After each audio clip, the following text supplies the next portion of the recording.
क्या कभी आपने खुद से कहा है, मैं किसी काम का नहीं हूं, मैं दूसरों जैसा क्यों नहीं बन पाया, शायद मैं कमजोर हूं? अगर हां, तो यह कहानी सिर्फ सुनने के लिए नहीं, महसूस करने के लिए है। क्योंकि कई बार जिसे हम अपनी सबसे बड़ी कमजोरी समझते हैं, वही किसी और की जिंदगी की सबसे बड़ी रोशनी बन जाती है। चलिए, आज मैं आपको ले चलता हूं एक छोटे से गांव में। हर सुबह एक किसान अपने कंधे पर लकड़ी का डंडा रखता और उसके दोनों सिरों पर 2 मिट्टी के घड़े लटकाकर कुएं से पानी भरने जाता था। उनमें से एक घड़ा बिल्कुल सही था, मजबूत, साफ, बिना किसी दरार के। वह कुएं से घर तक पूरा पानी ले आता था। लेकिन दूसरा घड़ा थोड़ा टूटा हुआ था। उसमें एक पतली सी दरार थी जिससे रास्ते भर पानी टपकता रहता था। जब किसान घर पहुंचता, एक घड़ा पूरा भरा होता और दूसरा आधा खाली। हर दिन यही होता रहा। एक दिन उस टूटे घड़े का दिल भर आया।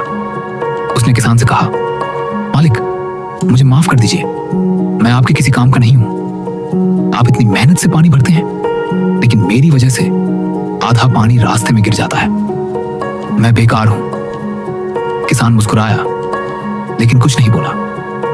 अगले दिन जब किसान फिर पानी भरने गया, तो उसने टूटे घड़े से कहा, आज रास्ते में चलते हुए जरा अपनी तरफ ध्यान देना। घड़ा समझ नहीं पाया, लेकिन उसने वैसा ही किया।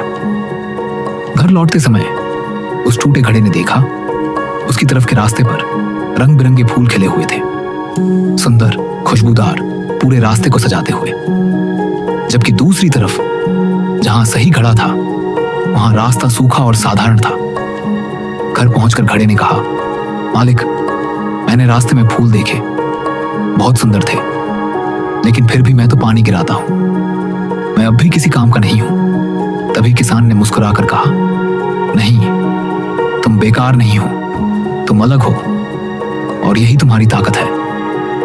फिर किसान बोला, क्या तुम्हें पता है, मैंने तुम्हारी तरफ जानबूझकर फूलों के बीज बोए थे। रोज जब तुम पानी टपकाते हो, वही पानी उन बीजों को सींचता है। आज जो फूल तुमने देखे, उन्हीं से मैं अपना घर सजाता हूं, मंदिर में चढ़ाता हूं और लोगों के चेहरे पर मुस्कान लाता हूं। अगर तुम बिल्कुल सही होते, तो ये फूल कभी न खिलते। टूटा हुआ घड़ा समझ गया। जिसे वह अपनी कमजोरी समझ रहा था, वही किसी के लिए खुशियों का कारण बन रही थी। अब उसे अपनी दरार से शर्म नहीं थी, अब वही उसकी पहचान बन चुकी थी। दोस्तों, ये कहानी सिर्फ एक किसान और 2 घड़ों की नहीं है। ये आपकी और मेरी कहानी है। हम सबके अंदर कोई ना कोई कमी होती है। कोई पढ़ाई में पीछे, कोई बोलने में डरता है, कोई हालातों से टूट चुका होता है।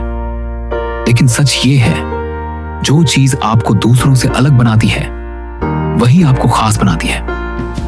अगर आज आप खुद को कमजोर समझ रहे हैं, तो याद रखिए, आप टूटे नहीं हैं, आप बस अलग तरीके से बनाए गए हैं। हो सकता है आपका रास्ता थोड़ा अलग हो,